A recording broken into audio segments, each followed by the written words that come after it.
but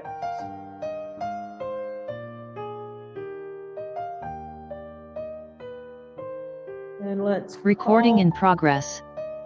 Yay! Let's call this meeting of the San Mateo County Harbor District Board of Commissioners to order. It is 10 a.m. Pledge of Allegiance, please. Tom, why don't you start? That's on the floor. Pledge allegiance to the flag which it stands, one nation, under God.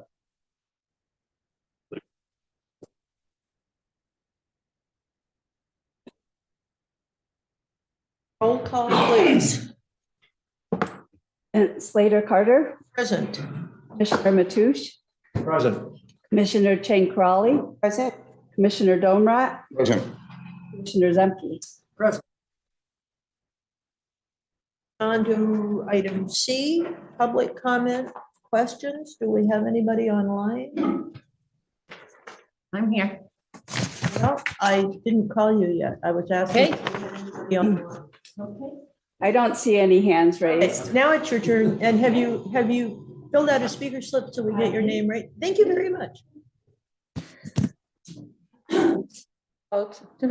Parking. If it was safety first, I would have thought, and also sound check, because it's in there. I would have thought that the Harbor District would have been eager to return the old surface beach parking to again.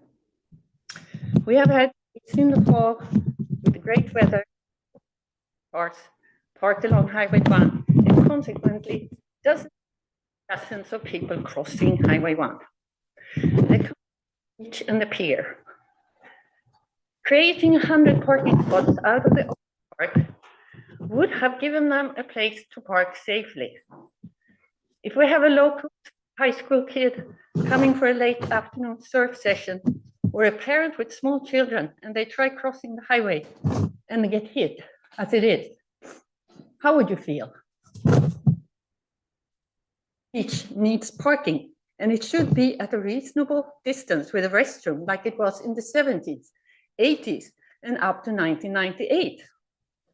Read Jean Knight's input. By making up a non-realistic parking for surface beach, you are actively discouraging a real solution. There is clear need for surface beach parking that is a public concern. Sam's restaurant is desperate for parking. That is their concern. That's the only study, data, and analysis concerning harbor need for parking. The Harbor District has none and hasn't even bothered replying to her observations. The Harbor District has already spent $100,000 on the very unsafe Burnham Strip parking project. Now you are insisting on calling the half-mile away from the beach version safe surface beach parking. You have suffered a lot in credibility. In years, there will be no surface beach. There will be no harbor.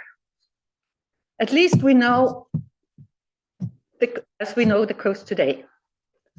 Let's do the best with what we have and make surface beach parking today. Thank you. Thank you for your comment and for caring.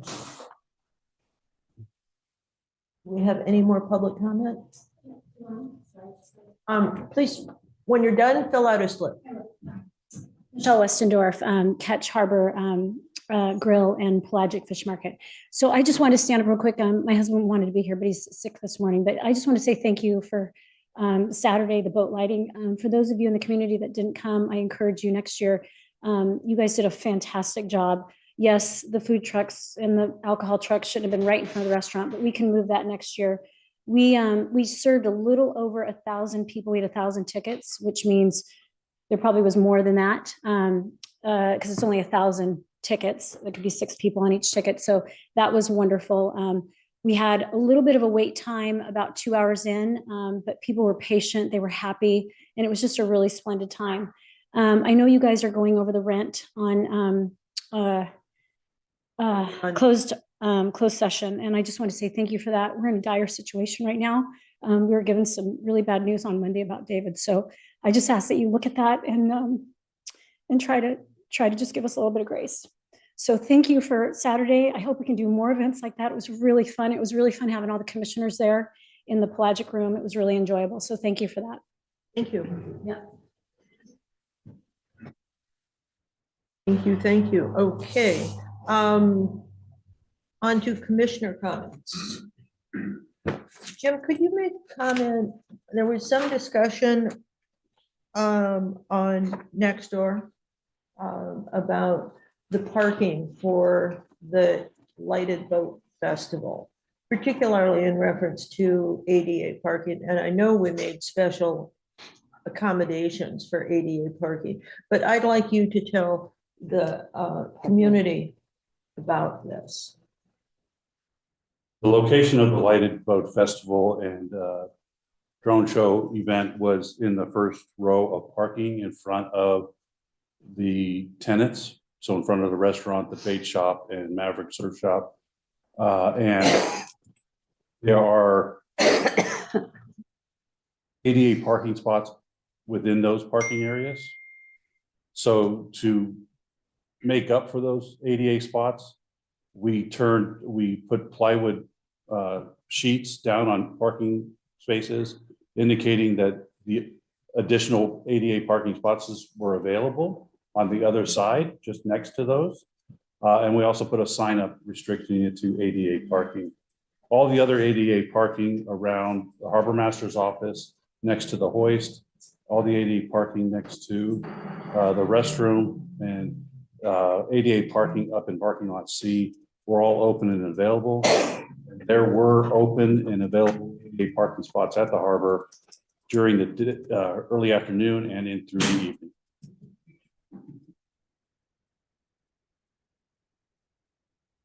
Thank you.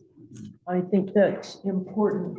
The other part of the parking was every single parking space was full within the harbor, with the exception of a few, including those ADA down in the lower harbor. Up in parking lot C, we were putting 2 cars in every boat and trailer parking spot. So we doubled up those to get more cars in there, and then all the single cars were full. Cars filled up the Oceana parking lot across the street. They filled up every available space, walking distance within Princeton, and then also Avenue Alhambra was full of cars, and other within walking distance of the intersection were all full of cars. There were, my estimate, there were well over 2,500 people there, with all the people in the parking lot, and on the pier itself was just packed. You couldn't walk down the pier with so many people. And then Ocean Ciders was full of people, restaurants, and the stores. So it was very well attended. Only a few negative comments. One was about parking, but everybody understood that everybody was there to have a great time, and 0 incidents, and it was a great celebration. George. Not a lot can be said that hasn't been shown in the media and the pictures. It was a phenomenal event. I would just like to make a suggestion that little tweaks that we have a subcommittee that deals with these things. So maybe we can have a subcommittee meeting that will talk about maybe improvement for next year. Yeah, we'll have a hot wash and all that. Yeah, and we can go through a lot of the details there. But it was a fantastic event. The kids went crazy for the snow. I mean, and I was one of those kids. Santa was great. Yeah. I was running through the snow. Okay. And Hopefully nobody told the public took pictures of that. The 10-year-old singer from the Pacifica band was, Yeah. Oh, it was amazing. Yeah. Virginia. Yes, so I agree with everything Jim said. I thought it was fantastic. That was the feedback that I got as well from a lot of people. We had a couple of other elected officials who were there, like Robert Fulcrott and his wife. Robert's the San Mateo County coroner. The vice mayor of Millbrae, Steve, who loved it, said this is like the best event. Like, if he's been to other harbor types of events, and he said this one was the best one that he's ever been. He's like, I want to come again. So next year, And also the Vice Mayor of Pacifica, Greg Wright. I mean, they were there and they loved it. And And Steve, I said Steve. okay. And so, Michelle, I just wanted, because I kind of called ahead of time about having at least a space for everyone there. And I thought that was really good. So thank you for accommodating us and, you know, other people too, right? But it was perfect. It was a great. It's good to put space for politicians when we have events like this for people to come in. It just felt good. Well, other people, which was great too, right? I mean, but members of the public were coming in from both sides. But the point is it was fantastic. It was fantastic. And I just want to thank the staff for all of this great work. The naysayers are always going to be naysayers, but at the end of the day, Jim, I think it was probably 3,000 plus people who were there. There were so many people out on the pier when after, you know, we did our little stage, you A lot know, of people told me appearance. you were trying, it was like trying to leave a concert. It was like that. Yeah, it was like that. Our So, guys with traffic, controlling traffic, were out there and the traffic was flowing and we cleared the parking lot very quickly. pretty quickly, I thought. But that was because Chris Tibby was out there, Kerry was out there, all of them. They were They were all out there fantastic. directing traffic, getting people safe across the street and getting cars up onto Highway 1 and moving. So it worked great because there were groups of 30 and 40 crossing over Highway 1 into El Granada to get their cars every time the light changed. So, Yeah, they were really good. Traffic, and there was lots of cars on Highway 1 and every open spot was filled with a car. yeah, which is great. Then I'm looking forward to the Oyster Point Marina event this Thursday, tomorrow, right? So that'll be good. Night of Lights Parade in Half Moon Bay was also really good. I thought we had a great presence. So thank you to our Harbor Patrol staff or personnel crew who set up the jet skis. John was fantastic, just walking along, having to accommodate Skippy and all the commissioners to get on the jet skis or the back of yeah, I love that. Deer is like pulling the jet skis and the jellyfish, right? So that Me was, hanging on the back of that thing. I know, I saw that. I sent the picture of y'all. And then also, last week, I hosted a tour of the harbor for Fiona Ma, who's the state treasurer. She has been wanting to come and see the harbor. I don't think she's ever really been here. So thank you, Jim, and staff as well. Catherine was kind enough to join us and I thought she had a good time too. Fabulous. Fiona had a great time. She did a little video thing on her social media, actually promoting the not Night of Lights, the Lighted Boat Festival. So she had a great time. And I think that we went to Pelagic after that and it was, you know, it was really nice. And I hope that we can do more kind of like this kind of thing for people who want to, in elected office, like at the state level, who want to do this. Thank you. Tom? Oh, everybody's spoken very highly of Night of Lights, so I won't repeat any of that, other than to say I came back and saw numerous times 20 to 50 people were crossing from the harbor to El Granada. I did hear some complaints about people in El Granada saying there's too much parking in the El Granada and where are all these cars coming from? What are they doing? That would have been a fantastic opportunity to have the Burnham Strip parking open to take up some of those extra cars who were in the community. It would have been nice to see a few more boats decorated, although the ones that were decorated were excellent. There was a lot of really good ones and it was great to see.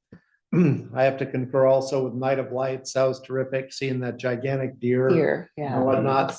The Harbor Patrol and the harbor workers just did a spectacular job working on that. Just makes me real proud to be part of the Harbor District. Oh, and the only downer was Half Moon Bay coming up with some of the comments that they chose to make about our permitting and listening to some public comments and following up on things that they should not have been following up with because they weren't necessarily entirely true. Oh, okay. I'll just add my kudos too, to both the parade and the Harbor event. I thought they were fantastic, tremendous crowd. It was a very well-behaved crowd, very happy crowd, very family-oriented crowd. So I think that was really what made it a great event.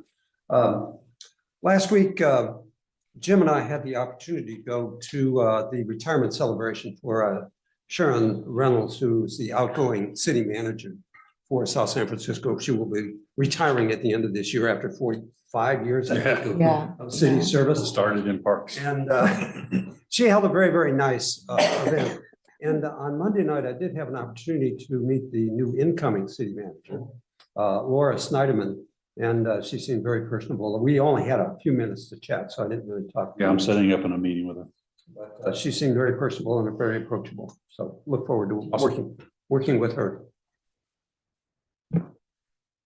Thank you, George. I also want to reiterate what Virginia was saying. Thank you so much for that space. It's kind of a two-edged sword because like 90% of the time I couldn't get out of that room because I was just yakking too much for all these people coming in and out. But it acted as a focal point, not only an informal focal point for the commissioners being there. People can come and talk to us and say hi and meet us.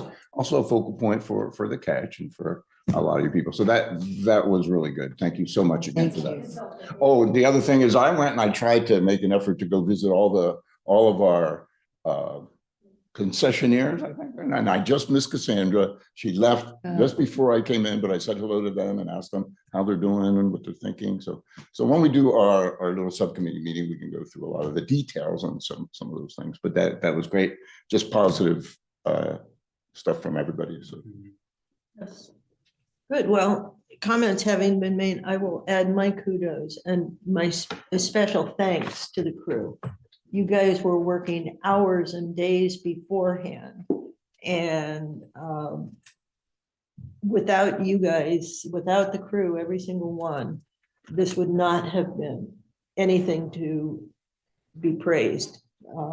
It's always the folks who do the setup and the organization and all that. So I can't speak highly enough of what the guys do, what our team does, because we're all part of that same team, and on a year-round basis as well. And so yes, Tom, there will always be the naysayers. That particular group that you were talking about has been jealous of the Mid-Coast for so long. And we do it, and we do it right.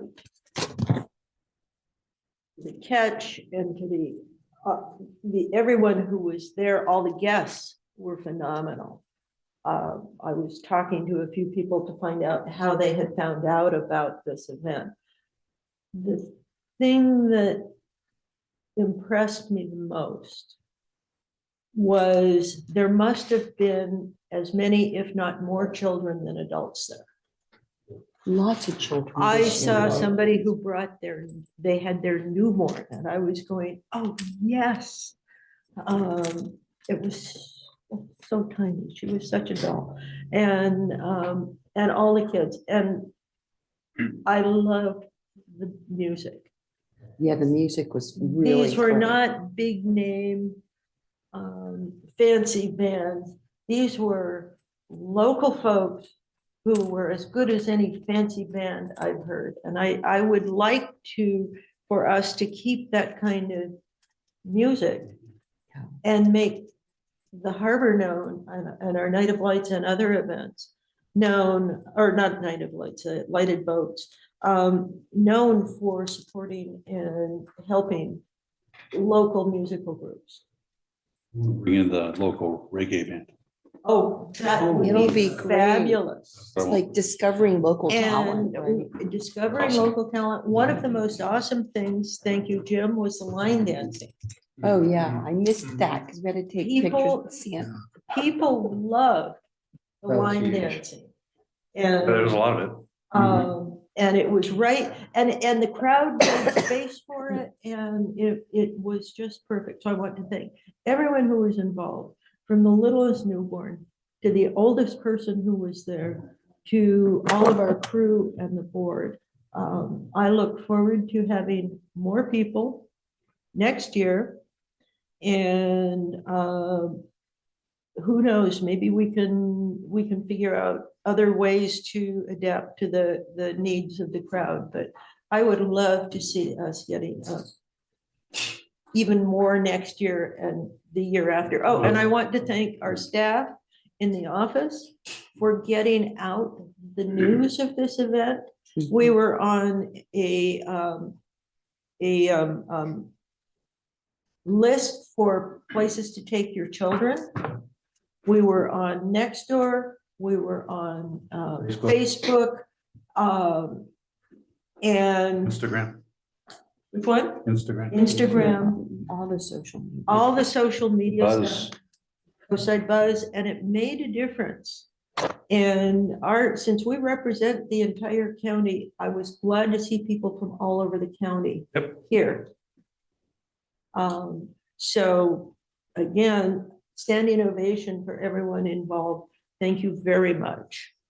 It couldn't have been done without all the hard work of staff preparing everything behind the scenes, So much work goes in. rewiring a few things to get things working. So it was a lot of hard work by the staff and a lot of ingenuity to get things where it was. We changed the location at the request of our tenants from on the water's edge over to the other side of the harbor. So that was a last minute change, and the staff was able to do it and get everything set up. So it was fantastic. So Well, and it Can't brought say enough great things business, about that. it brought business to all the little shops. Right. And I loved seeing the adopt a dog.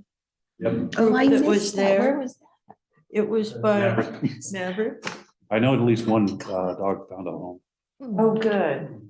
So and so many dogs there, and they were all well. I only heard one scuffle between dogs. No scuffles between people. I wanted to say hello to everybody. Yeah, everybody, all the dogs Mine wanted to was say just hello. sitting Too aggressive. I was in his stroller at Pelagic, just. So I think we have some learnings from this one. We learned a lot from past. And. It's only our second one. Oh, this is third. Second, These are the- no, Second no, drum- not like Second this, drum- not with this scale. This is Right. the second one at this Of scale. scale, yes. And let's just go team. We should maybe, when we finally get our new logo, we could make T-shirts that say Harbor District Team on them. More than one business and organization asked to sponsor the drone show. Fabulous. So to put their logo up into the drone show. So we'll be working on that aspect of it for next year also. Outside involvement with money that we can get. Yes, that was my hope, that we can start doing that, and it's coming to fruition. So we'll be working on that and getting agreements signed so that the co-sponsors of the event, they'll have their logo in lights. It'll work out good. The drone show was, from my perspective, it was great, but a little disappointing. It was supposed to be 13 minutes and it wasn't. Do we know what 8 happened? minutes. So I will be going back to the drone company as find out what was wrong. But other than that, it was a roaring success on the drone show. Everybody really enjoyed it. It just would have been nice if it went the full 13 minutes like last year. But the images, we doubled the number of drones. We had 200, 100 last year, 200 this year. And the images were much more defined than last year, but the shortness of it was disappointing. Well, yeah, and we can talk about other things later because, or what we learned later, but this was, I think what we learned is people like this, and I bet they just love to make this part of their holiday tradition. I agree. So kind of, and I will say when I was speaking, I mentioned the trunk or treat, and several people were listening and they said, we can hardly wait to come to that.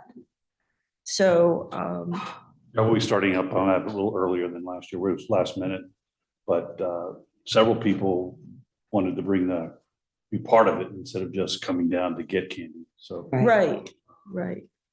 Well, at the trunk or treat, there was a couple of ladies who had come over from Belmont because all the ones in their area had been full. And they just wanted to decorate their car because they live in an they were- apartment or we got their something. contact. They're coming back. And so next year, we're also going to be having the old car club from the coast side. And we're going to work on getting more kinds of activities. John's already working on the weather. That's important, John. It was a little warm this year, so that's on the lessons learned. Okay, good. Well, ending commissioner comments, we can move on to activity reports, general manager. My activity reports will center around what we just talked about, the festivals and the parade were fantastic. We look forward to doing it again. We did have an opportunity yesterday to meet with the Army Corps and other local agencies to talk about the Princeton Shoreline Project. So that is moving along. We're still at the very beginning of the design phase, their feasibility stage, and coming up with solutions. So they presented yesterday a solution of pile driving and sheet piles and concrete concrete walls to stop the flooding in Princeton. But those were rejected almost out of hand and moved on to more of a natural, let the environment work with us kind of solution. So those are the directions we're going. They took in that information. The county really got involved. One Shoreline was involved. So we're moving forward with all that. And in January, I think, or February, Talk about end of January. end of January will be they'll come back with more kind of ideas of how to identify the problem, or fix the problems, or find solutions, and kind of make a 20% or 10% guesstimate on what the solution might be for public input and everything else. So I'll make sure that I've added all commissioners to the mailing list now. So all the emails will get directly to the emails and not just me raising your awareness on it. So it was a very productive meeting yesterday. So it's going to happen. So that's fantastic news. One thing that I really enjoyed them coming out for is because we actually went over and walked the entire Princeton shoreline and got onto the beach and looked at all the damage. And our property that we just purchased received a lot of damage in the last year.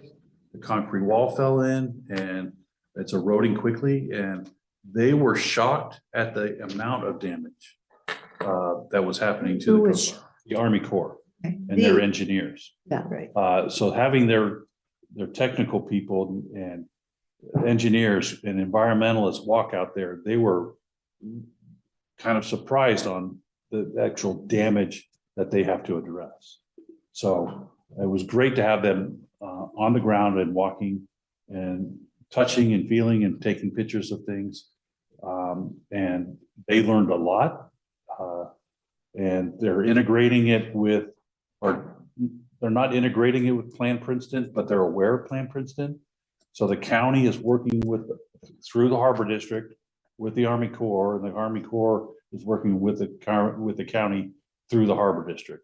Because this Plan Princeton, or the Princeton Shoreline Project, it's not an Army Corps project, Right. it's a Harbor District project. And the Army Corps is very clear on that. It's not their project. It's ours. And we need to run it and manage it. And we knew that. So it was excellent. And I look forward to continuing our work with the Army Corps in that solution. And then the WERDA project, which is south of the harbor, is also, we're still working that project, still moving it forward. And we talked kind of offline about that because that wasn't their focus on this trip, but they're very appreciative of of the fact that we were able to get it into WRDA to give them authority to start looking at that again and do the studies. So great, all great. With the indulgence of the board, George and I both have comments. So the first thing I want to make sure everybody understands, this is what we call, what the Corps calls, and the federal government calls a Section 111 study. It's part of a program called a continuing authority. So you don't need new authority like we got for Surfers Beach South that Anna actually did for us. This is a bunch of authorities for smaller projects, 15 million or under. And so that's what this is. Now, the Section 111 addresses specifically the damages that a federal structure will cause to that region. So this is damages within the harbor. Specifically for us was Princeton shoreline. Mitigation and prevention. But the most important thing I think that they learned that we mentioned was that we want all of the problems that the breakwater is causing inside the harbor. So we want them to consider and address additional now shoaling happening on the inner harbor where the boats are. So, you know, there's another continuing authority, it's called Section 107, which is a small navigation project. So there's a lot of these little pieces that they can look at. The other challenge was, and nobody could really answer, and I couldn't answer it, even though I stated the question, was, have there been sedimentation effects on the marsh that's close to West Trail? Has that been filling in more because of the changes in current patterns in the harbor? So that's like an ecosystem look at what the breakwaters might have done inside. So they appreciated all that. And I think it's important they wrote all that down, that these are all part of that Section 111, which is damages caused by the harbor. So we want the channels looked at, we want the marsh looked at, in addition to not just the shoreline itself. And potential beneficial reuse of sand that's already in the Oh, harbor. most certainly, yeah. So Right. sand in the inner harbor and sand around the marsh and some of the shallower areas where they can reclaim that sand and basically fortify to mitigate and prevent the damage from the breakwater. Now, they can't address sea level rise with this project or sea level change. It can or cannot. They Cannot. cannot specifically address the project to address sea level change. However, they have a 50-year planning cycle. So whatever project's designed has to be planned out for 50 years. To do that, you have to consider sea level change. So that's going to be a benefit, but it's not a goal. I wish I'd been able to go yesterday. I would have loved to have actually seen this while you were talking about it. It would have been helpful for me to understand where things are visually. There's going to be another one coming On up. Zoom. So it's on Zoom. No, with the Army Corps, they will be Zoom. We can always take you on a hike. I know, but I would want to be with them anyway. Also- Fine. The Army Corps will send representatives. We're also looking at having a community outreach event after the next meeting so that the community can look at charts and billboards, make a small presentation, and the community be able to talk to us and the Army Corps and answer any of their questions they may have. So that'll be a public meeting or public event sponsored by the district to inform the local people who actually live in Princeton and the surrounding area. Right, and so part of it is they're very interested in outreach, and so The Army Corps. the Army Corps is, and I would like to find a way to, through a few local contacts, spread the word to particularly the residents of Princeton and the landowners in Princeton, but also to the folks on the coast side. One of the suggestions they had made was putting in a boardwalk, sand dunes and a boardwalk to protect. And I thought that was not the Army Corps of Engineers I grew up with. And I was so impressed, incredibly impressed by the kinds of environmentally sound and public respect that was shown by the engineers and the project planners. And I realize they're the people out in the front, And that's why our trip to Washington is so important in February, and staying in touch with our legislators. Oh, yeah. Because these things can easily get chopped. The Army Corps lost $200 million in a budget. 200 million for the shore protection program. Yeah, Several projects in California were cut. and This one wasn't. this one wasn't, but it's so critical that we start looking at new ways to protect our shoreline. And they were even very interested in artificial reefs. And I gave them the website for San Francisco State and the Tiburon Project. And they had another one that they brought up during the meeting, the something Castle. Castle Rocker. Through Yeah, the Army Corps. They're in There's Parkland. so many parties there. When you say they, I'm trying to, so the Army Corps brought up this Castle was, Rock or? the they I'm referring to is either, People presenting. is the people presenting yesterday. And it was only the Army Corps of Engineers that was Okay. presenting. Now, I will congratulate the county. They had a long-range planner there who was impressive. Had three, yeah. And they had two other planners, and they were also very interested in this. That's the Plan Princeton Group. group. Yes, Yesterday's meeting was just government. So members of the public weren't invited because it was just a government meeting. And the next meeting we have is also going to be just a government meeting. And then we'll have the public meeting, or the barbecue social at the yacht club to get people to come. And that'll be open to the public. And that's really when the ideas will start taking shape, and that will need public input, which direction the public would like to see us go. And that will be considered as part of the project.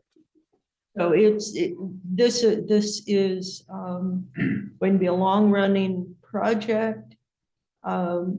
My questions were, who's going to maintain it when the Army Corps goes away? I know it's not in our mandate to maintain the shoreline there necessarily. It's It'll not. be similar, and my recommendation to the board is going to be very similar to West Trail. It makes sense. That we'll maintain the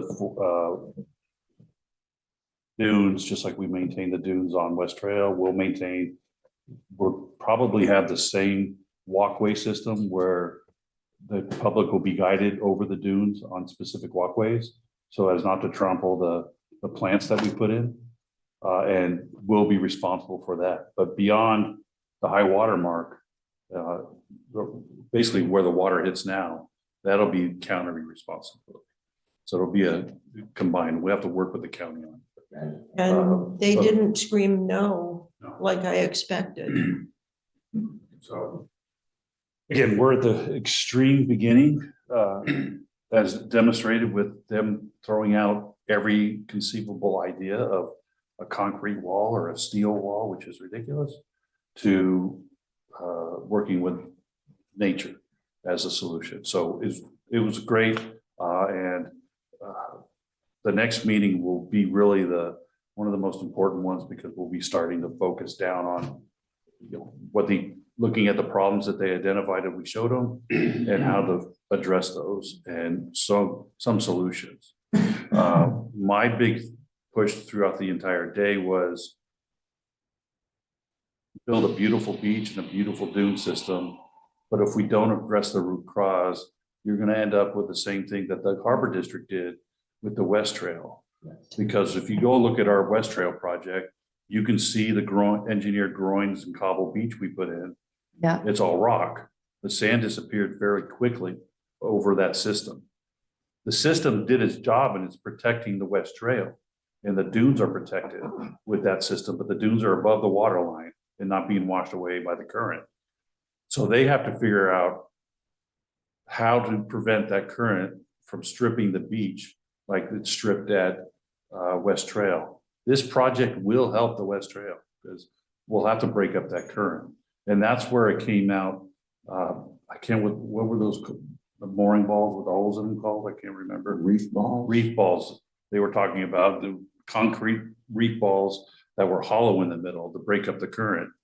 My recommendation is we need something more substantial, maybe a pile of reef balls. And that's where they came up with the Castle Rock idea. But having a reef inside the harbor itself that supports wildlife and protects young fish and crab and brings more to the fishing pier, and then also breaks up the current on that side of the harbor to prevent that. So a lot of great stuff yesterday, and it'll all come out at our next meeting a little bit more fleshed out, and we can comment on that, and then we'll do the public outreach, which I hope all board members can join us at that event. And the people from the Army Corps came from all over the United States. The gal who's on the real estate team is from Louisiana, Mississippi. I can address that a little bit. When the Corps has a study and they do what is called as the planning charrette, they actually bring in expertise from all over the country. So the woman who does the real estate analysis, she came out of New Orleans and New Orleans district. And so you have people that come from all over, and which is good because, and they've been doing that for quite some time. We've been working with her already and identifying all the property. There's submerged land that that's owned by a couple different trusts, so that we need to address those. An actual road is on paper that goes over at Princeton, and then on the other side of the road is that land that's submerged, that's privately owned. So we'll have to work with that with the property people. We've been working with environmental, the engineers, and moving this project forward. But again, it all started with a letter that this district issued to the Army Corps 4 years ago, and updated the letter every year until funding appeared, and that appeared last year. So the program's moving. So again, this is 100% the result of the Harbor District's efforts. Right, so that explains why future meetings are held by Zoom, because the travel expenses. It's charged against the account. It's charged to Right, that's the current management of the Harbor District, not any prior managements, because we've made so many advances and improvements under current management. Yeah, the last 4 years is what's been pushed. For sure. Thank you. Yes, operations. Yeah, I'd like to just, I don't want to be redundant, everybody's talking about the Half Moon Bay Parade and the Lighted Boat Festival at Pillow Point Harbor. Excellent events. I do want to recognize our general manager and our Board of Harbor Commissioners. This has been the best event that I've been a part of in the last 9 years with the district, and everybody was very, very happy. And thanks to our Harbor Master Tibby, Assistant Harbor Master Dante Madrigal, and Carrie, our training officer, Carrie Smith, who handled all the traffic. I actually didn't handle it. He directed staff, and staff did just a tremendous job. We did have one medical emergency, and me and Harbor Master Tibby went there right away, and staff was already there directing traffic around it, helping, assisting the emergency first aid providers. It's just very, very professional. But we would be remiss if we didn't mention the real brains behind those events were Rochelle Medina, Melanie, and Betty Dahlberg, where it was heartwarming to watch them at work. I'll say Rochelle spent hours standing helping the kids in the crafts, where they're making ornaments, and there were at least 50 kids. There was a lot of children, Santa, etc.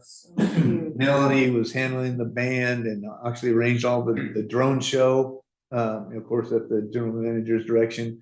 But it was quite remarkable. And then Betty behind the scenes, I don't think she ever sat down, collecting all of the. She was the lighted boat coordinator.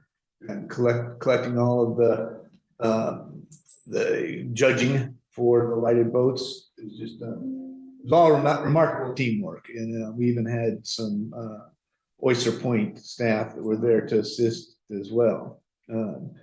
And all along while staff were dealing with and this planning and everything, we're dealing with the opening of recreational crab, which made us very, very busy, especially on the weekends, and all of our storm prep, and then the maintenance for all of the landscaping, restrooms, clean restrooms, etc., doing their normal job. They're a remarkable team. Oyster Point, we are doing the same thing with regard to preparing for storms, but also we're more impacted than Pillar Point by the high tides, the king tides, and staff just did a wonderful job mitigating those challenges and helping our boaters as much as possible. And at the same time, we're continuing with the West Dock Access Improvement Project, where we're replacing docks 1 through 6 access gangways from shore to where people no longer, our tenants no longer have to go through the water to get to their docks. But it's been a challenging time during this construction, and our team has been helping all of the tenants that need assistance getting stuff to and from their boats, because it is sometimes a longer walk for them, carrying provisions, etc. Good news there is we have had an update. We have weekly meetings and have got an update on our progress there with that project, and now we're hoping to be done by the middle of February. So that's right on target.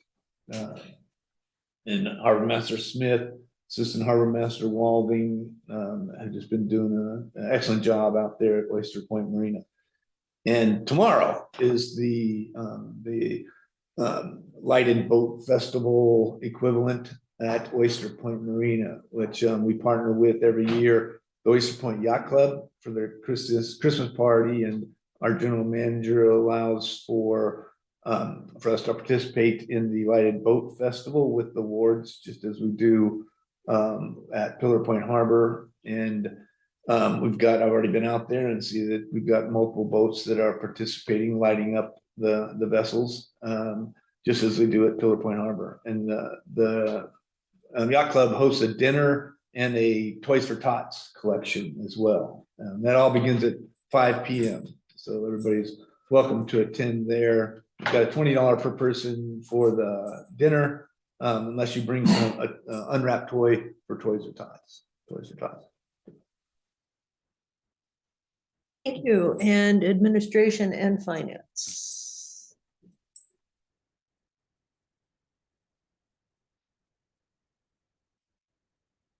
One thing that I would just like to, If you could move over so we can. sorry, okay. So our staff, we have a staff of 11 administrative people, and over the last couple months, 2 have resigned and 2 were on extended medical leave. So I just want to thank the administrative staff for doing such an outstanding job covering for those vacancies. They've gone above beyond and had time to put together these events, and it sounds like a fantastic event happened this past Saturday.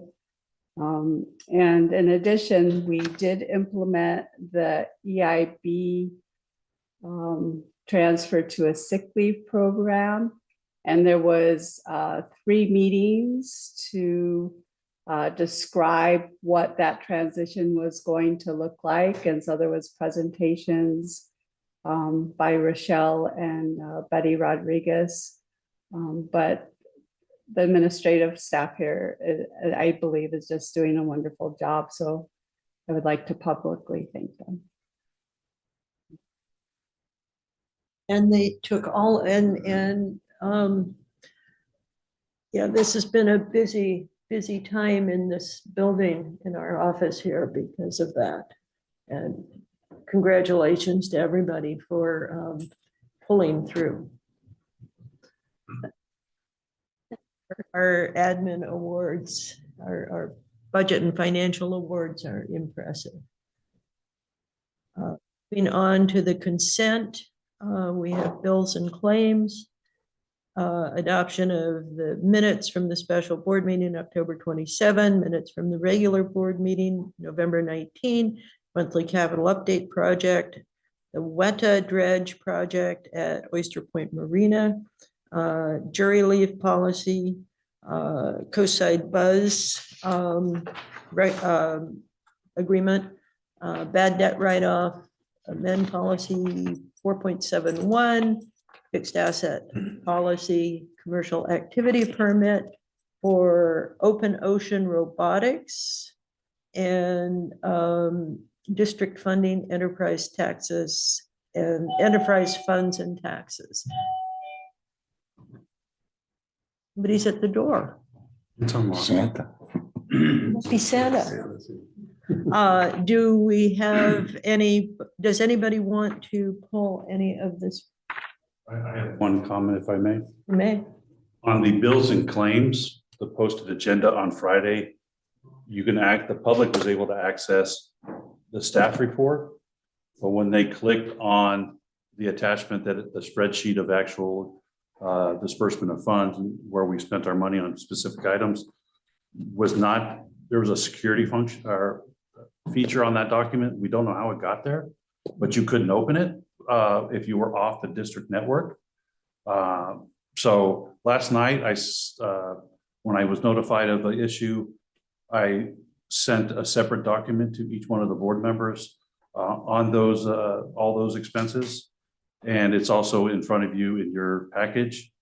We met the requirements of the Brown Act for this agenda item, and there's nothing that prohibits the board from approving this agenda item. It depends on how you want to proceed forward with how you want to deal with the fact that it wasn't published to the public as specifically as we normally do. Once we figure we're working on that security function today, and we'll post the full spreadsheet today after the board meeting, but we couldn't get it fixed before that. Does anybody want to remove any items I'd from? like to pull item 7. I was gonna Okay. do that too. Can we have a motion to approve items 1 through 6 I'll and move- 8 through 11? I'll move to approve the consent calendar minus item F7. And George seconds.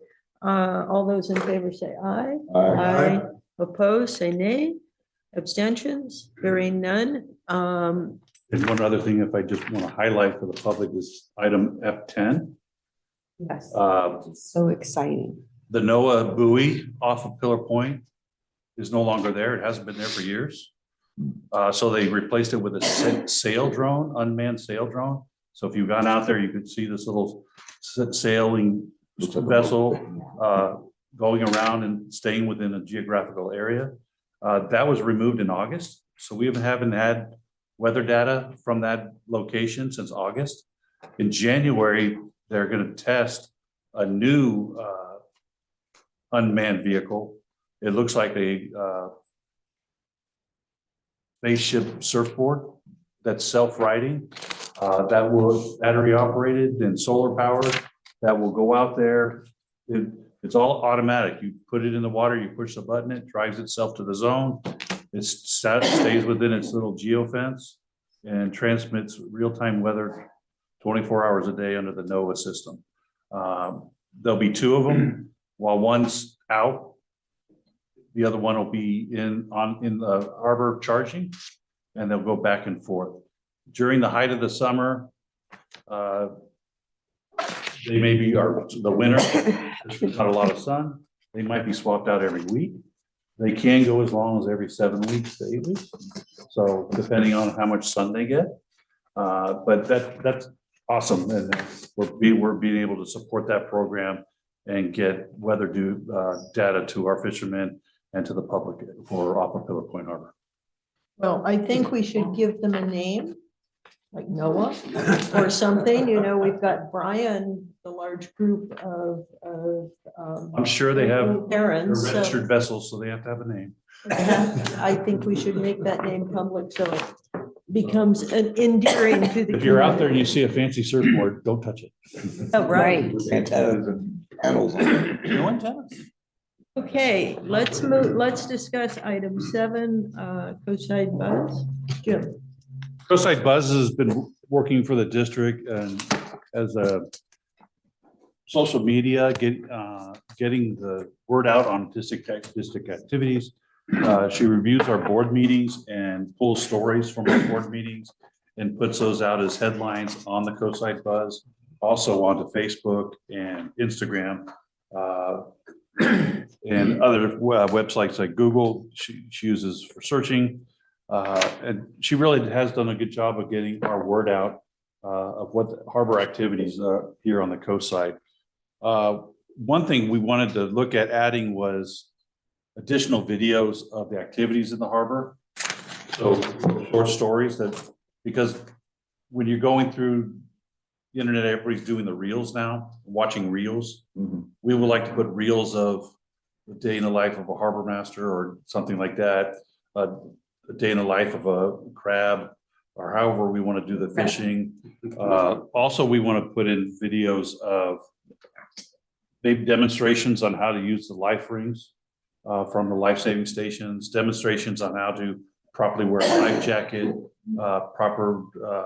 and other proper way to use a flare, where to store things, and safety messages on doing that. And working with Michelle Dragony, she would hire a professional videographer and work with our staff, and the staff and I with Coastside Buzz would come up with these short reels that we could run on our social media and the Buzz, get the word out.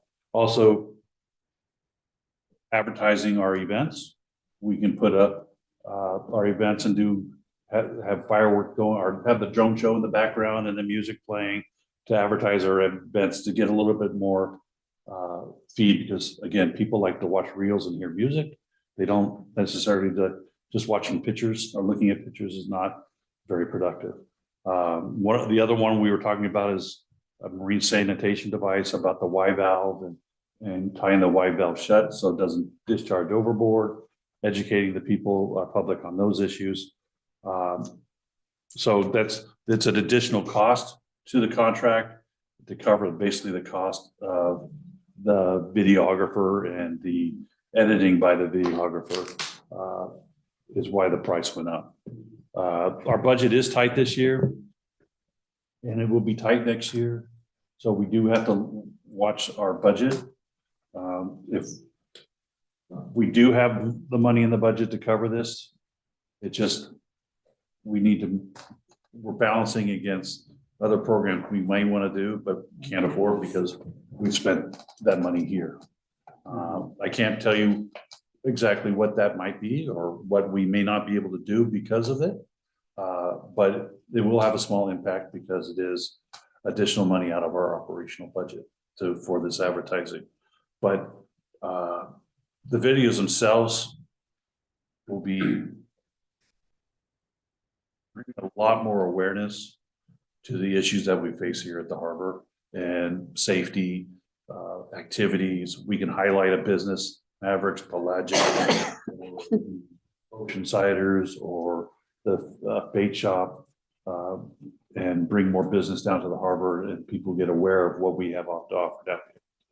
So I drafted up a new PSA based on the last year's PSA and made some modifications to reflect the added video portion of that. The board can take a review and give me recommendations to change it, or the board can direct me to execute a PSA based on last year's model and not include the extra work. At that case, it would be no increase in price if we do that.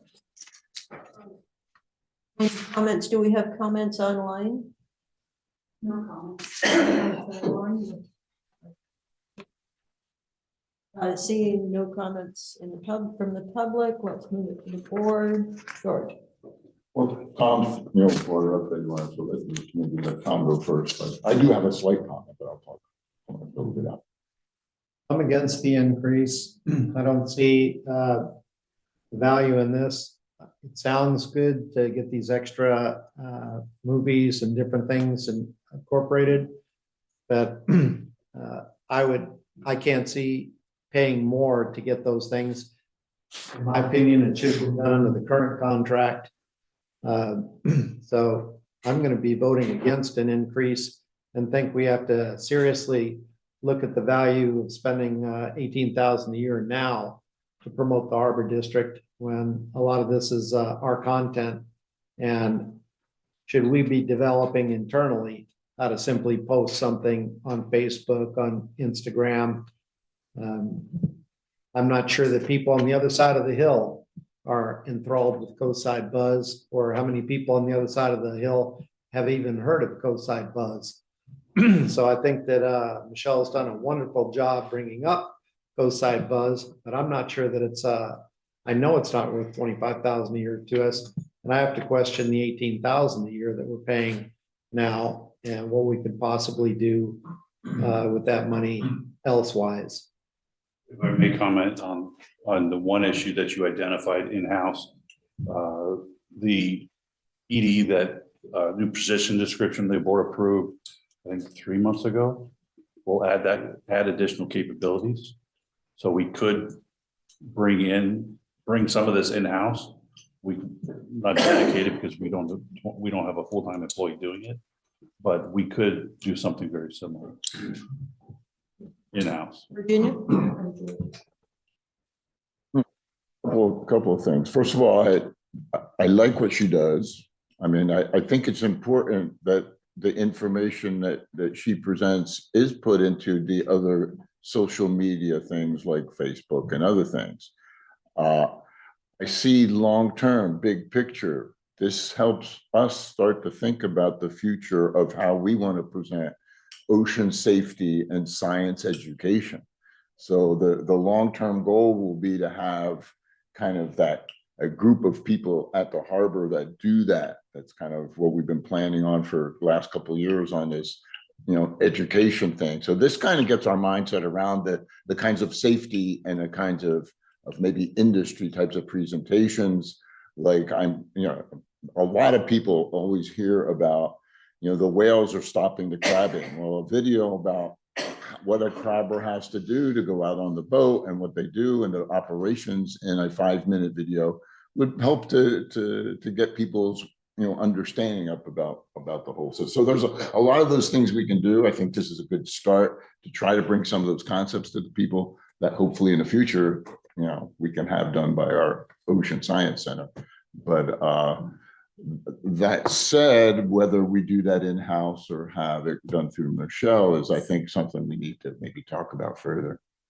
Yeah, I would agree with all of that. And Jim, you brought up a really good point about, basically the trade-offs, like, what do we give up? What do we keep? I mean, I would think that maybe we should have this go to the finance committee meeting, because I don't want a lot of redundancy if there are things that can be brought in-house. I think if we do anything just today, at least for a year, let's continue with the 18, at least for the 18,000. But I think we need to regroup with the finance committee and staff and just to see what we're going to have resource-wise in-house, and see how Coastside Buzz and Michelle would fit into augment what we have. I just don't want a lot of redundancy since we don't have, our funds are limited and we do have a If you lot want of. to bring it back to the finance committee, we don't necessarily need to do a full 1-year contract or PSA with it. You can do a 6-month PSA. Or should we do? And that way we can reconsider it for the fiscal year 26, 27. Okay, let's budget. do that. I mean, I'm not saying that I don't want to do it, and I'm not saying there's no value. I just want to see what we have, since we did approve various positions. I just don't want a lot of redundancy for something that I think can be done, in-house, but also figure out what Coastside Buzz and Michelle can do to augment what we've got going. We could do that in the development of the 26, 27. Yeah, that's what I would do, but that's because you'd brought up the point that and I think Julie brought up the point that, we've got this position that. She tells me every day I can't spend money. That's what I would recommend. I don't know if anyone else thinks that's at least a temporary look-see solution for this. Bill? I think the 6-month idea is probably a good suggestion. Because whatever we do as far as the position goes, it's gonna take us time to get up to speed. I don't want to see That's things right. kind of drop in the interim. Right. while we think about it. I mean, I think we just have to get our bearings straight and understand what we've got in resources. And then you're right, Bill, the training part, for lack of a better term. I'm going to take a different position. I support this. I would much rather have consultants where we pay them and then we don't have retirement costs. We don't have medical costs. We don't have all the carrying costs of staff and retirement. We've already. And we get the job done. And I think we could, for instance, I'm excited, we could see working with Catch to have them running this on their screens instead as an interim, leave the halftime show, but at the first half of a football game, run some of our stuff. Or at Mezzaluna, we might be able to get them to do it so that we're getting this is part, in my opinion, of our educating people about the ocean, about the harbor, and about what we're doing. We could figure out ways to get it. We could put it on YouTube. With a professional who can do that. If we're asking staff to fit it in between bookkeeping and other stuff, it doesn't get the same kind of professional attention as from a professional. I'd like to see us do it for a whole year because it will just be getting started. That's why. It's a whole $7,000 extra. We need the publicity. People do read Post-Sider. Michelle has gotten, so she's posting Post-Sider now on Nextdoor and on other places. So people are going to her articles from Nextdoor and from other locations. I think it's a good entree into where we're trying to take the Harbor District in regards to our transparency. We can use it for small snippets of important harbor information. I like the fact that Nextdoor now. We have our own Nextdoor account and we post to Nextdoor directly. Yeah. And we have our own Facebook account, I believe. Yes. And I think having professionals be able to use those, put photos on them and up our image is important. We have professionals for our accounting, our office work, our building. They are terrific. But asking somebody to take on a position that is so radically different from what they're used to, and the odds of finding somebody who can do PR kinds of stuff and what we need done from a regular staff member are pretty low. So I think for the $25,000, 18 plus the 7, I think we're getting a reasonable deal. And I think we do it for a year and watch. George. So a middle of the road position.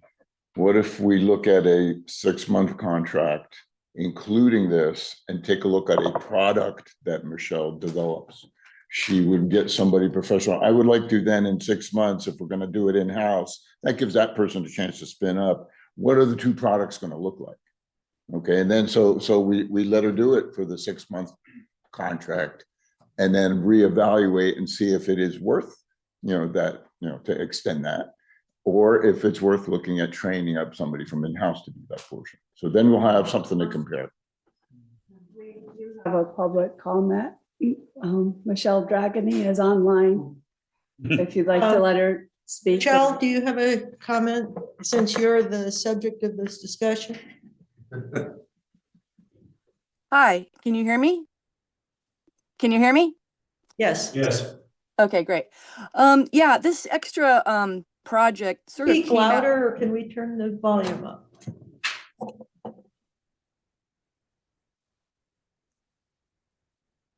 Go ahead, Michelle. Okay. This this little extra project I came up with because social media builds narrative, and that's what I'm trying to do for the Harbor District. And it's really just a test. I know videographers, and I'm gonna check out a few. And just like Jim said, Jim, you did a great explanation on what I want to do with the reels. And Thanks. yeah, I can help if you have somebody in-house who you want to schedule a little bit of time. This isn't a lot of time, but you do need some equipment and you need some skills on actually creating the videos and things like that. And I know how to do that. I know how to manage it, but I don't necessarily have to do it. My main job is my original source content. And what I do with that and what the value is that is you're coming up into an election year right now. And the content that's on my website is organized in a fashion that somebody who might be running for office or interested in voting can go down the feed and can understand all the things that you guys are doing within a year, 2 years, and 3 years. So it's basically a very convenient record for the public to see what you're doing and also to follow a specific story in a very compact manner. Comes out every Thursday, all of the news. I've got different feeds, as Catherine was saying. I've got 4,000 on Facebook, 72 on Instagram. Nextdoor is very popular. I get people stopping me and telling me so. And you have to be on every platform. And what the platforms do is they bring you back to my website.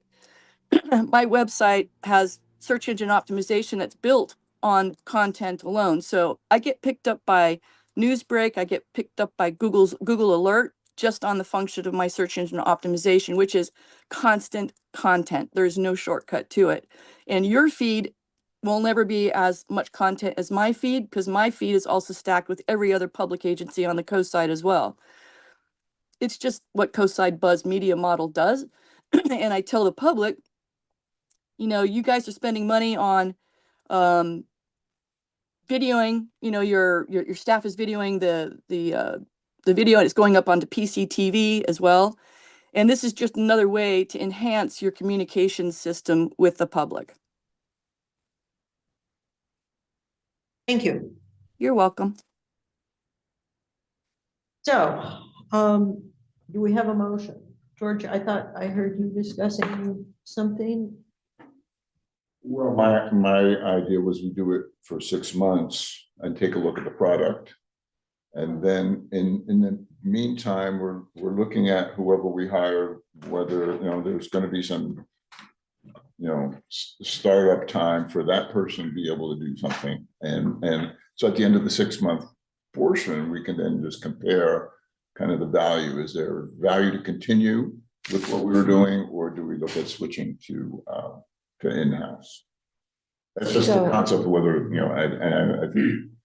I mean, yeah, because I kind of threw out that idea in the first place about, so it's not that we already have the requisition out there. I mean, it's not like, I mean, we just approved the position. So, you know, whether we fill it or not, I mean, Julie, help me understand. We have the position that we have just approved that's in the budget, right? Right, and we just filled it, actually. Okay. Betty Dahlberg. It was an internal. Okay, yeah, who's Yeah. great, yeah. Yeah. So my suggestion was to bring this back to the finance committee. And I was gonna say, let's just keep it at 18,000 for the year, but I kind of like George's idea for the 6 months. So it'd be 12,500 instead of 25,000, right? And see what kind of content that we have. But I want to get an understanding of what resources we have. And I'm not saying it's going to be in-house, but to me, how do you know what to hire out if you don't know what you have? So that's all I'm asking, is understanding exactly what we have. And this, again, can go to the finance committee, which is what I've been suggesting. And then, you know, just regroup to see. So my motion would be is, you know, unless you've already made your motion, George, I mean. I'll defer to you. Is to bring it to the finance committee to regroup and see what positions we have, what resources could be used so that there's no redundancy, right?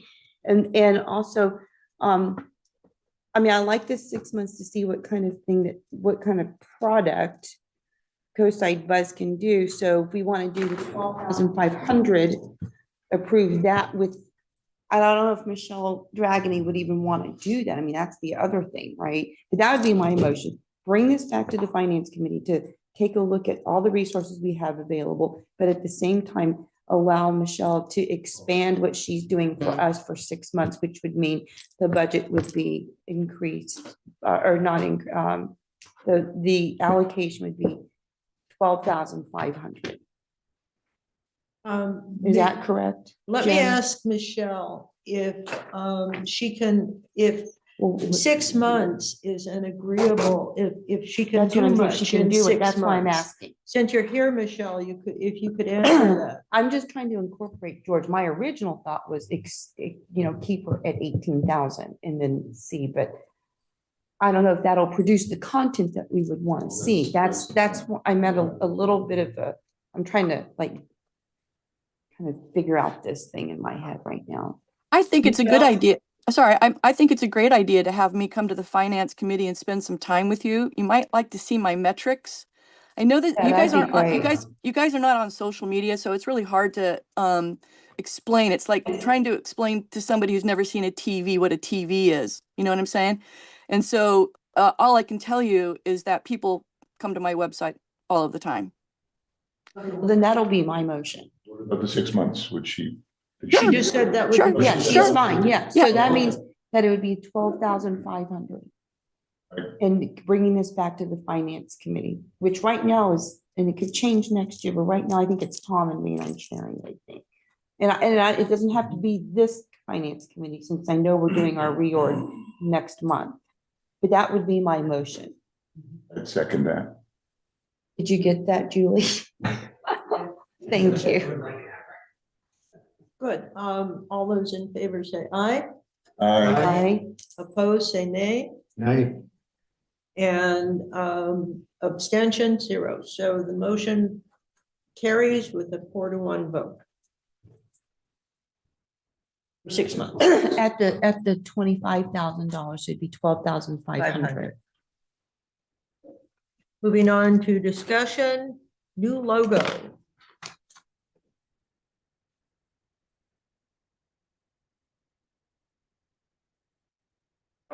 So the Harbor Districts had a logo for some time of a sailboat, mountain, and a sun.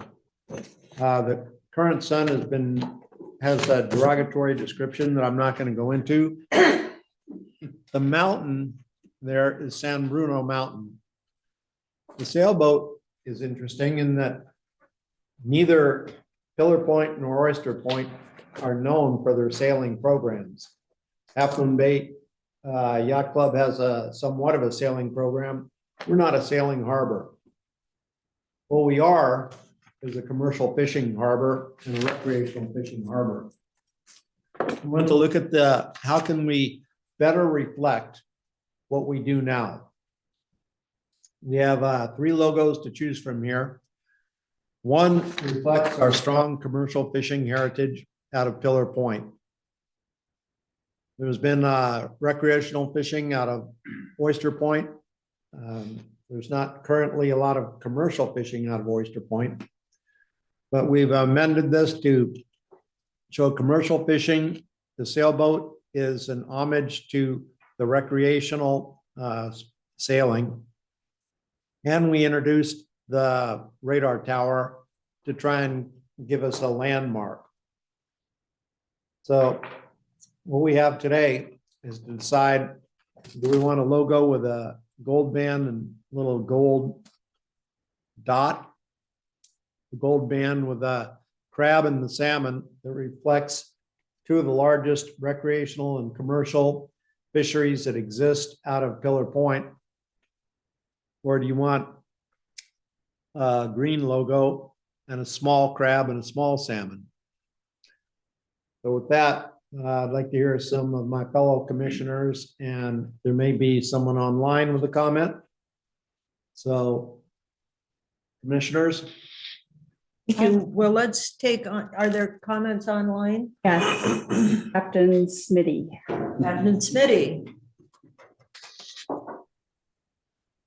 Greetings, good morning, and thank you, commissioners, for addressing this and many other issues. My take on this is that looking at this, the logos, I believe that logos should actually have the harbor crafts on it here, the rescue crafts, which is more indicative, I believe, of what our harbor really is about. Yes, there's the commercial fishing aspect of this. Yes, you have the recreate, you have the sailing aspect, but it doesn't represent where in there the sport fishing aspect, which is a very large portion of our harbor. But my comment is that I believe the logo should have one of the harbor craft in it as opposed to either a commercial vessel or a sailing vessel. Thank you. That's an interesting thought. Thank you. Well, let's bring it back to the board for discussion. The only comment I have, I think it's a nice one. If we want to be kind of nondescript as far as landmarks, you might take their tower off. I don't know. It's just if we were concerned that the previous logo was too Oyster Point centric, this makes it more Pillar Point centric. We want to be kind of nondescript. Not really tied to that. It's just this seems to be very Pillar Point oriented. So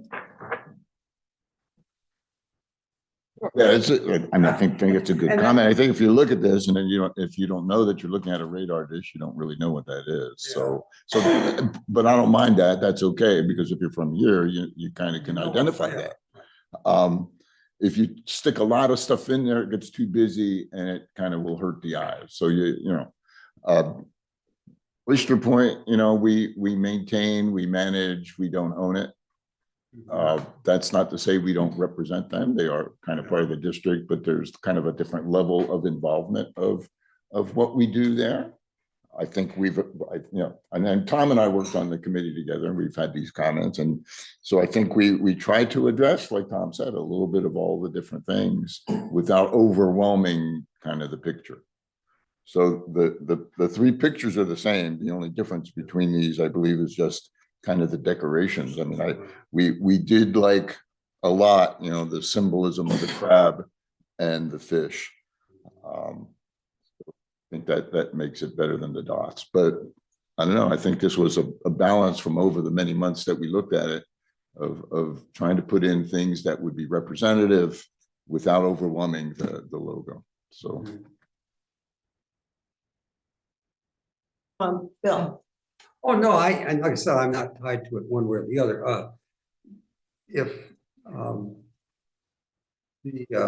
the way this would appear on emblems, embroidered on a shirt or a jacket, you're going to lose, I think, a lot of the definition potentially. But that's the. I had the same concern. Yeah. So added some examples of it on a blue working uniform, and it actually looked very good. It does work well. Okay. And we got little stars here now. Yeah, well, they've come a long ways with the technology of how to be able to do that. Virginia, well, when you sit down, I'll make a comment. I do like the concept of using a harbor district boat, but I also think the fishing boat is great because that's what we were about, what we are about for as our basic mission. Our original intent of the harbor was to protect the fishing fleet. Right. And so that shows a particular fishing boat, but I personally like the yellow border that we've got. I've been looking at a whole lot of emblems, particularly when we had that CMAC conference here. It was CMAG, anyway. And I noticed that the ones that stood out were the ones that had the brighter, the gold kind of Like that braid. braid. Yeah.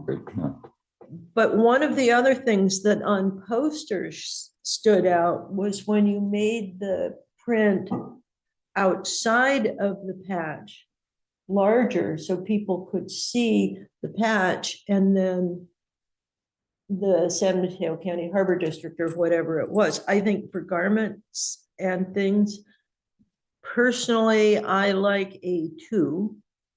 I think I can hardly wait. You guys, I'm sure will tell me what the radar tower in the back can get translated to by naysayers.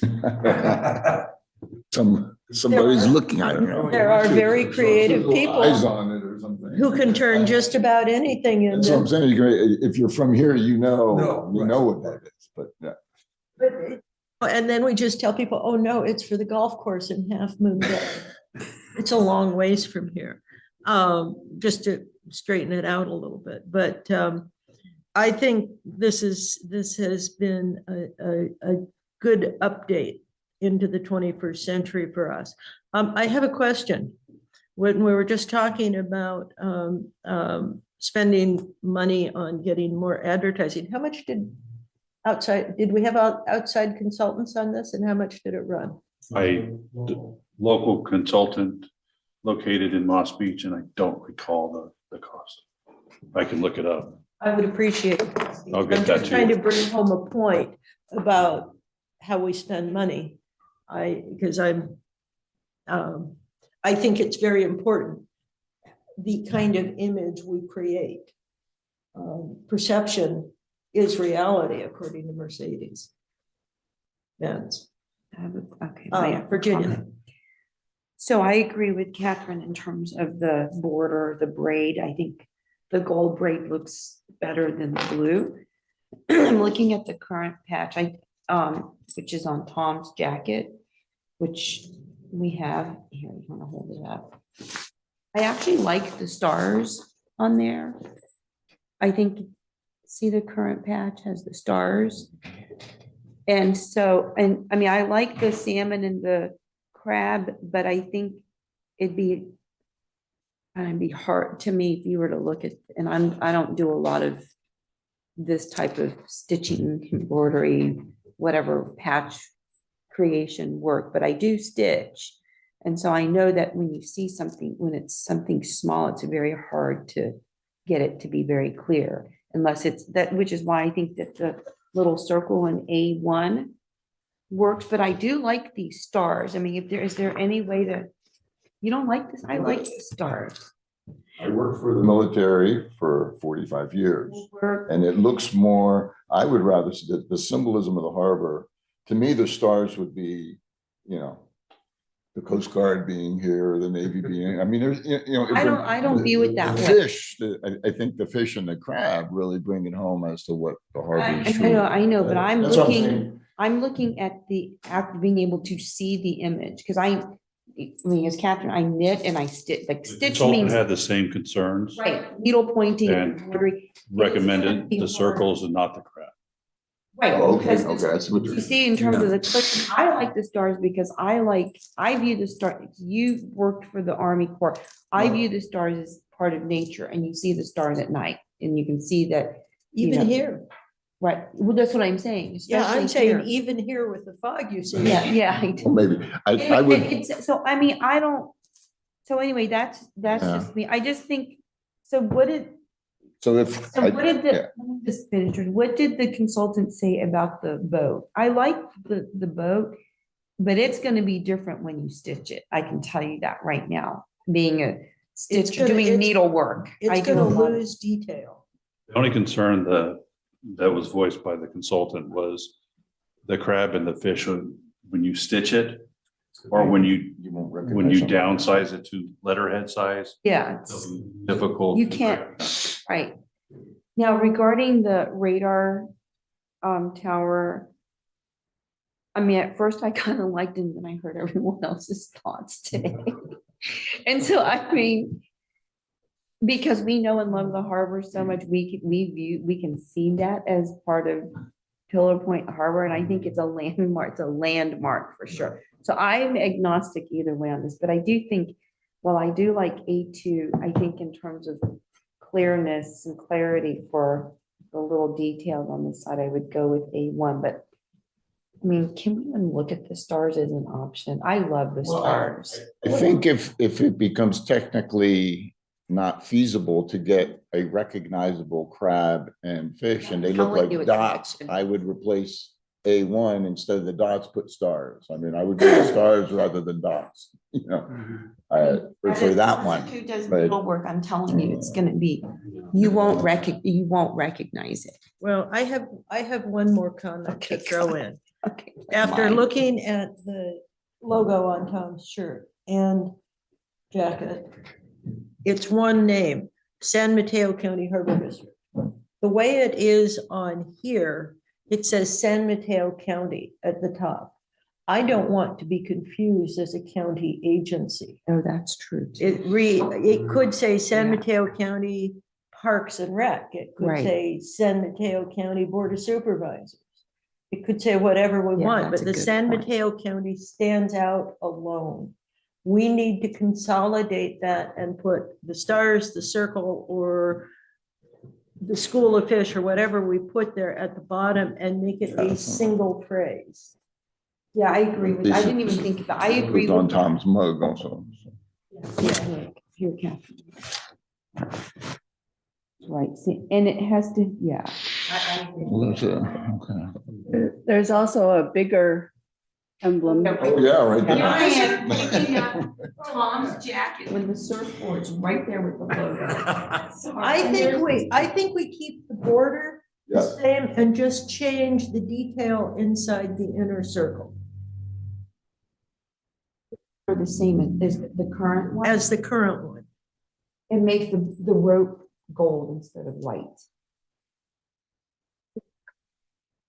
Where the braid is white. Yeah, golden, I like the it's similar to gold right braid. here, yeah. Yeah.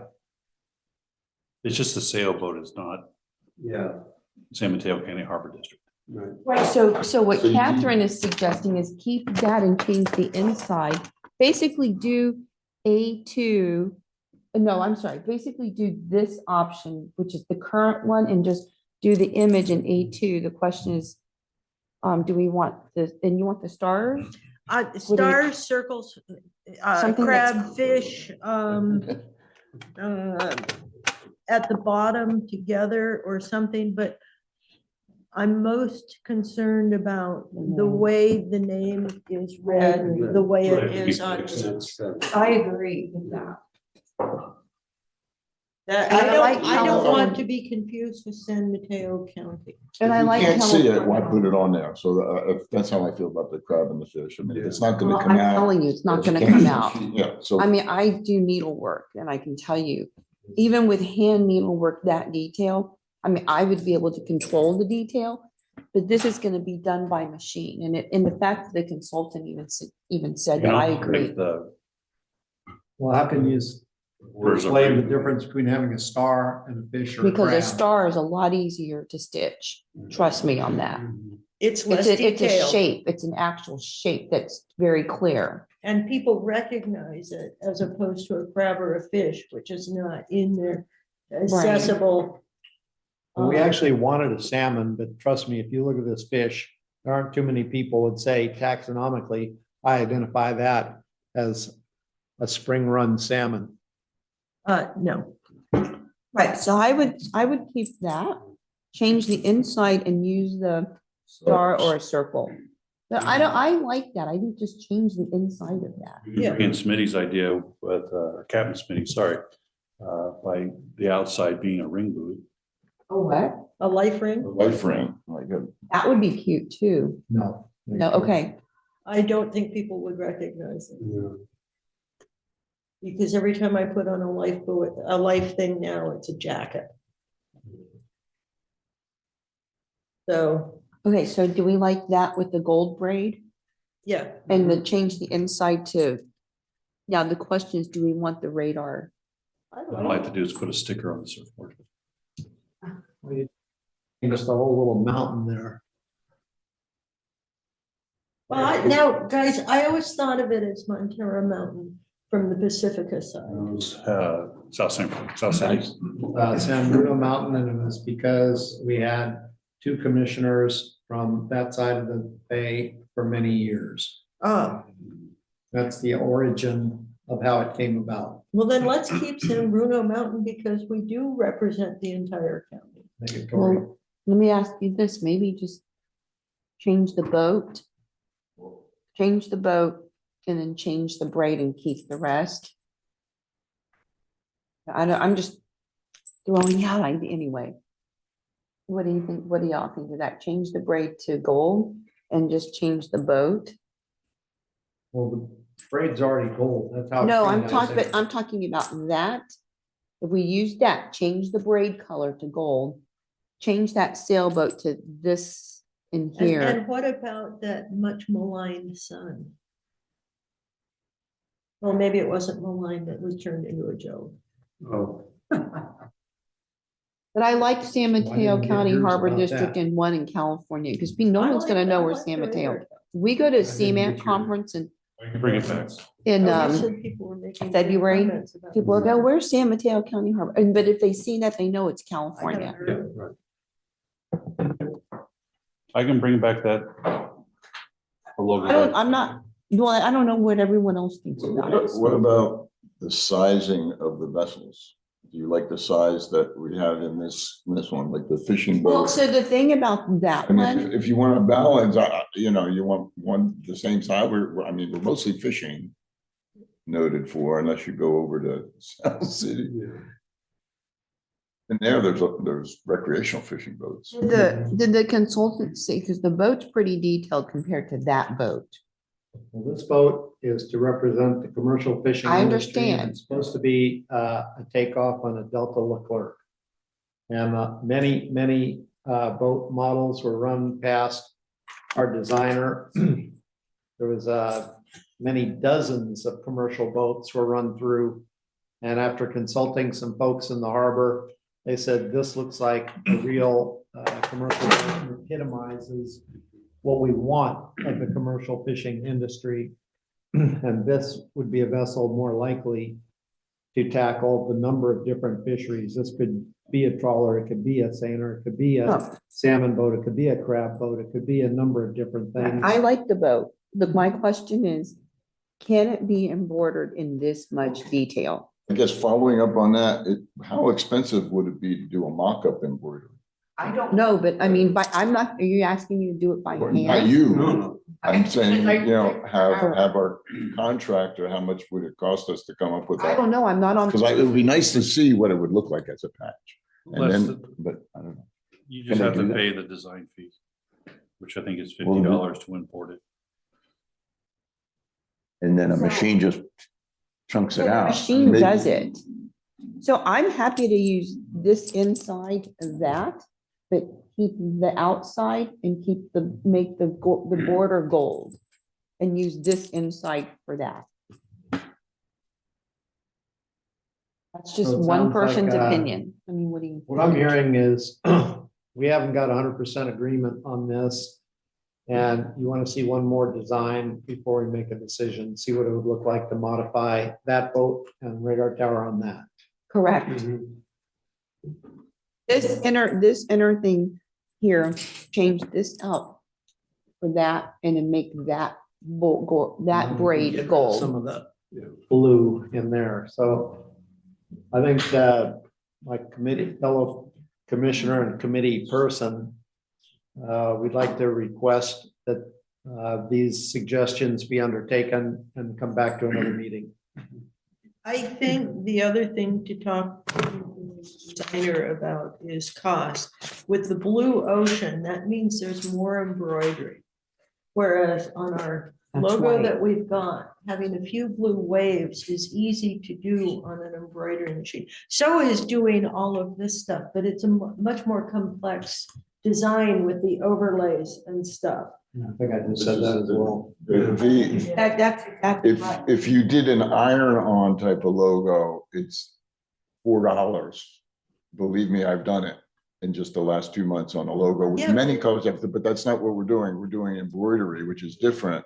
Right. And- So and- that and would be this- a white canvas with blue waves put on, sewn on, right? That's easier than sewing on blue the whole time with. Would you guys agree to maybe trying to do a mock-up, have a machine do a mock-up embroidery of some of these and see then? I'd rather see the design before we do any mock-up. Before we spend the Well, money. I can't answer a question. You can, maybe you have visually in your mind whether that boat would come out with that kind of detail. If it doesn't, But the then. consultant should be able to tell us, but I can Okay. tell you, this will be harder to deal with stitch-wise than that. And in terms of contrast, the boat will come out better without the blue sea around it. Correct, you'll see the boat better. Yeah. And If you can did do a white blue with the horizon, just waves. a blue wavy horizon or something with a couple squiggles underneath, then the blue boat will really. Yeah, the stand contrast out. between the two, Yeah. I think we have to consider too.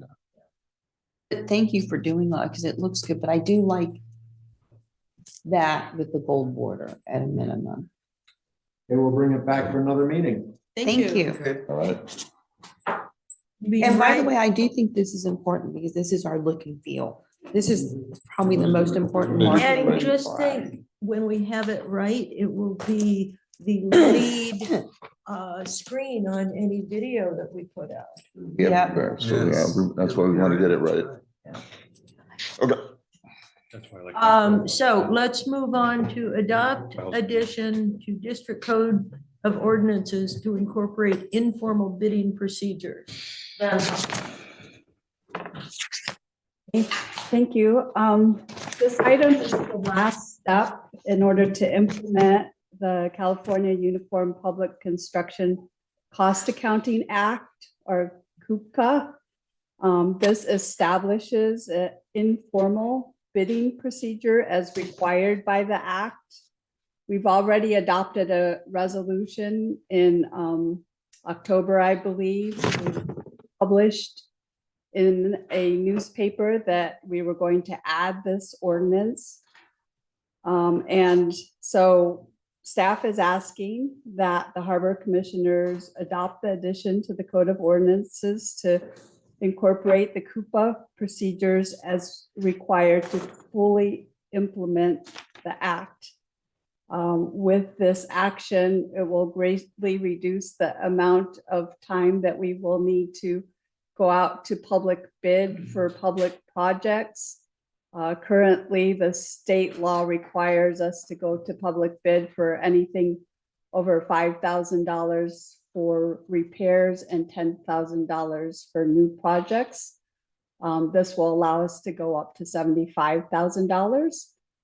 The purchasing policy that we have currently allows the district general manager to approve up to $50,000. So that will continue to be brought back to the board, anything over $50,000 to the Harbor Commission for final approval as it relates to public projects. And we'll always be getting 3 quotes, no matter what. Oh, 3 That's quotes, it, but yeah. not full bids. Right, which, yeah, I'm okay with that as long as we get the quotes and keep the bidding kind of an open Yeah, process. the general manager wouldn't approve it if we didn't have 3 quotes.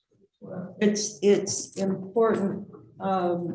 First of all, it helps in talking to contractors. If they have to do a full-blown bid, it adds to the price on the contract. So if we can Streamline. streamline that, we might save enough money to hire Michelle. It also prevents some contractors from even being interested in smaller projects. Yeah, that's right. You don't have to go through the whole. The whole rigmarole, yeah. So, do we have discussion online? None in the audience? All right. Well, I'll more make a discussion. motion to adopt, in addition to the district's code of ordinances to incorporate procedures under the California Uniform Public Construction Cost Accounting Act to establish informal bidding procedures as required by the act. Second. All in favor, say aye. Aye. Opposed, say no.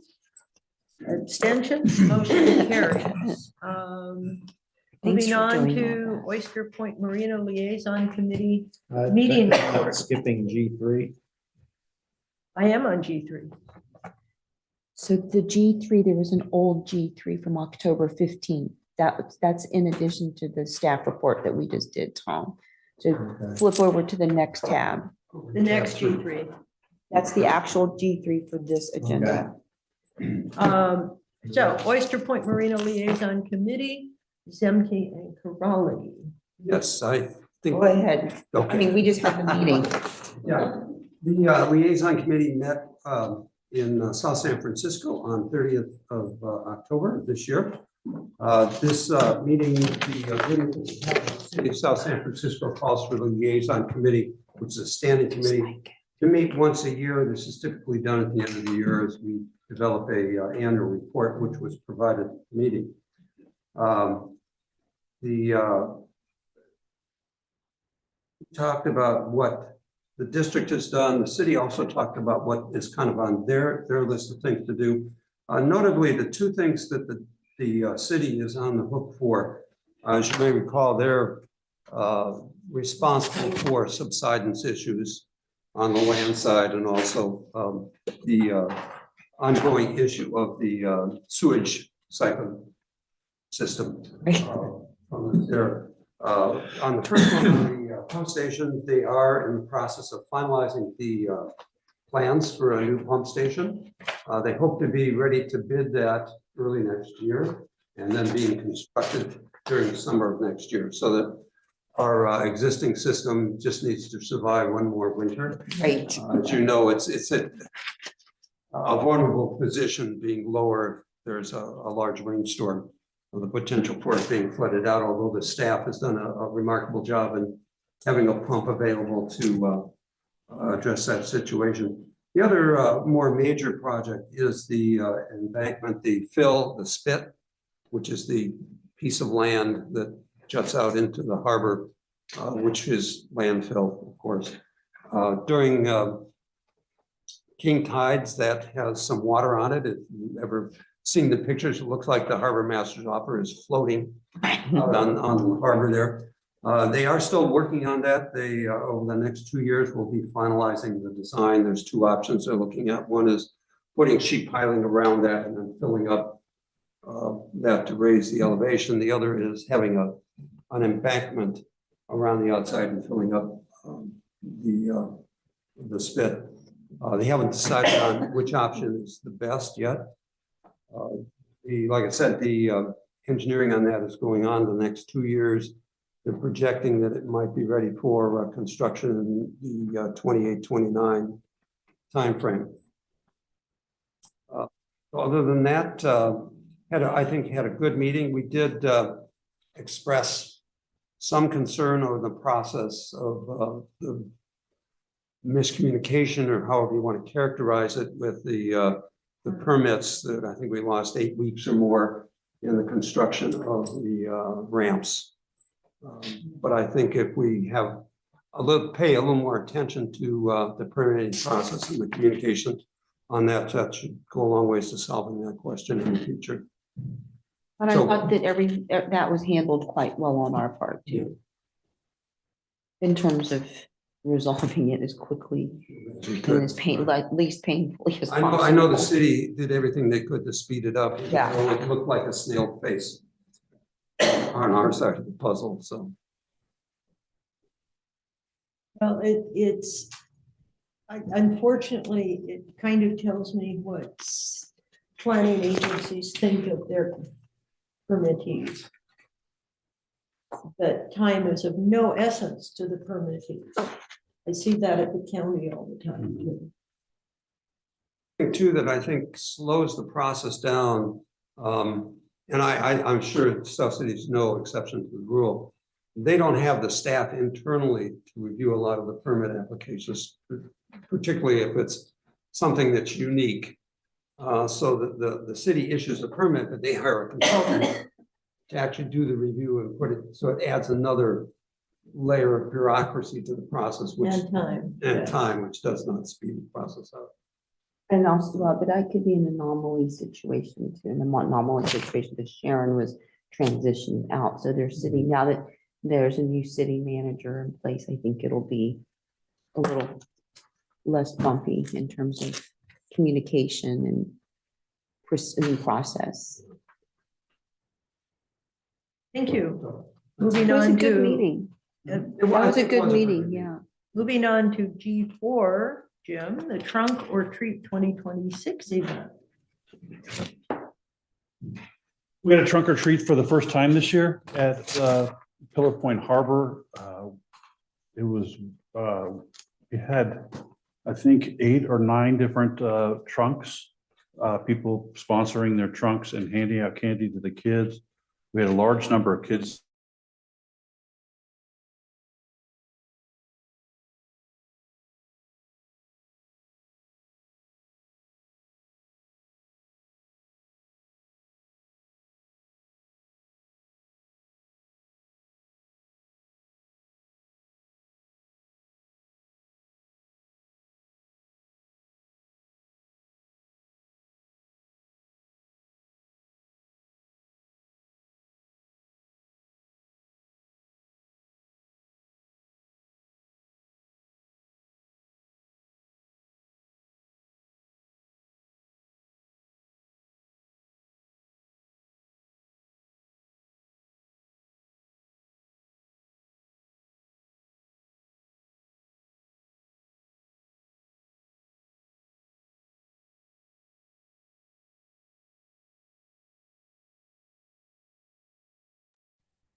Still no audio.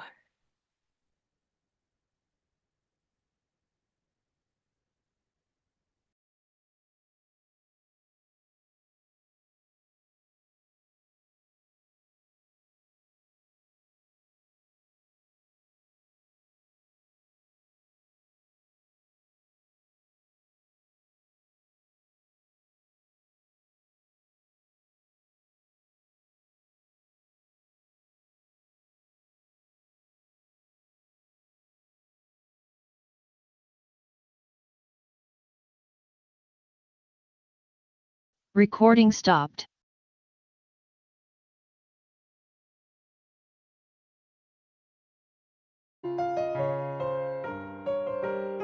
Okay. Hello, welcome back. Technical difficulties have their presence anymore in modern technology. But it beats the old days where we all had to sit in a cold wooden building. So let's go back to the trunk or treat agenda item, and we'll go from there. In addition to the staff report, I'd like to add that the staff report was missing the Team Pruitt car, Pruitt input, and Pruitt contribution on behalf of his family that added a lot to the event. So let that be added to the public record. Yep. I did have 3 trunks. Not just that. I mean, it was great. It was great because you had little goodies too. And they did the goodie badge with staff. I mean, it was great. Yeah, they were all personalized, customized. I think through the next half a year before we do another one, we'll come up with, more ideas and that I'd like to have us consider for the budget, that it be a soft target of 2,500, not to exceed 5,000.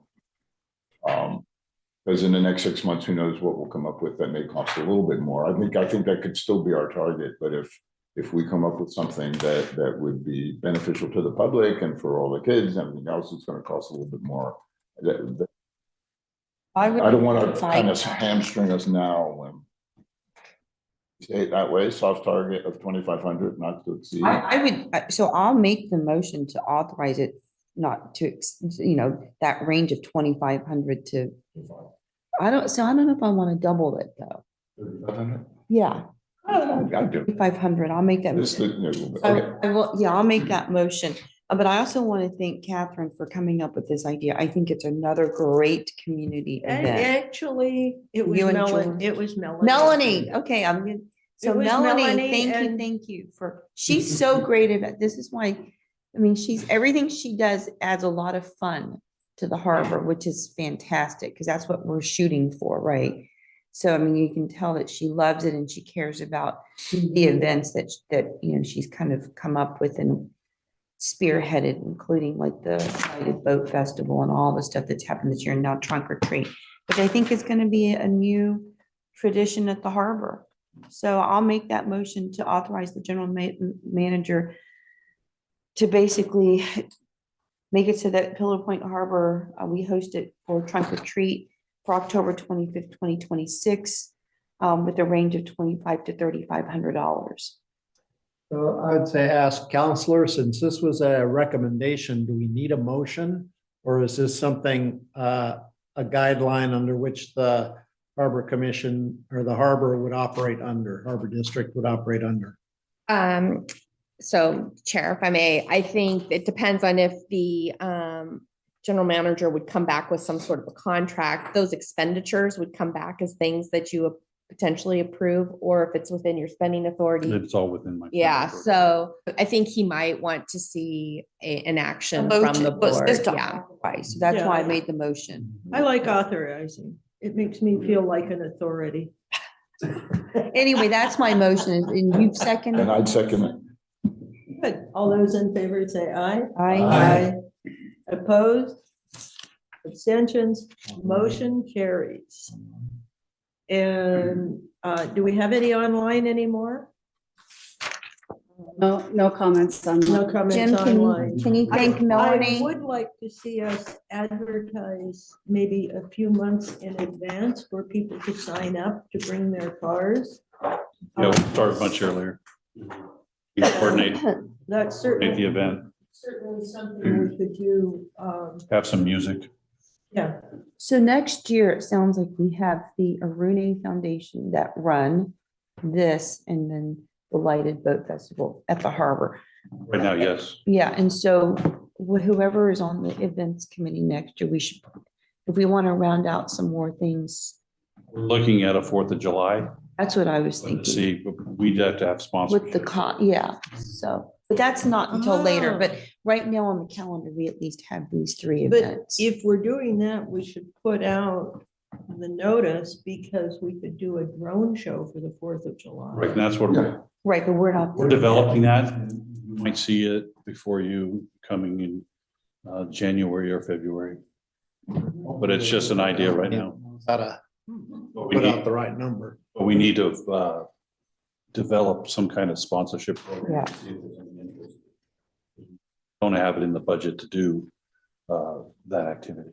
Well, maybe, Well, we can, that's not on the agenda. right, let's take this up in the event committee, because I have some other ideas that we're gonna review. I'm sure there'll be a lot of, for different kinds of things that we can look at. So in the beginning of the year, we'll do that and report out on the February meeting.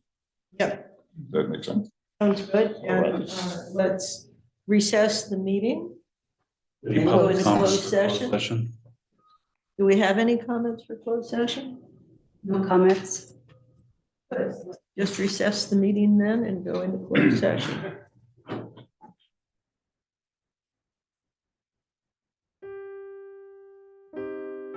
We are going to be getting quite a Recording bit of stopped. rain over the next